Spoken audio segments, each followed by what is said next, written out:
Sir నాకు fistula ఉందని ఎలా తెలుసుకోవాలి? ఫిస్టులా అంటే 2 రకమైన ఫిస్టులాలు ఉంటాయి. ఒకటేమో పేగు నుంచి బయట చర్మం దగ్గర ఒక చిన్న రంధ్రంలాగా, ఒక గడ్డలాగా వచ్చి పగిలి దాంట్లోకెళ్ళి చీమ రావటం.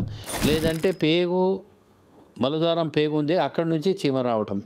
తడిగా ఉండటము, నొప్పిగా వచ్చి రావడం, పోవటము, నొప్పి ఎక్కువ అవటము, చీమ మాదిరిగా పస్ మాదిరిగా వైట్ అన్న ఎల్లో కారటము, దాంతోపాటు బ్లడ్ రావటము, కొన్ని రోజులు ఆగిపోవటం మళ్ళీ రావటము. ఇది ఫిస్టులా సూచనలు. ఇది తెలుసుకోవాలంటే ఫస్ట్ ప్రాక్టోస్కోపీ లేకపోతే క్యామ్స్కోపీ చేసి పేగు లోపల ఏమైనా రంధ్రం ఉందా లేదా చెక్ చేసుకోవాలా.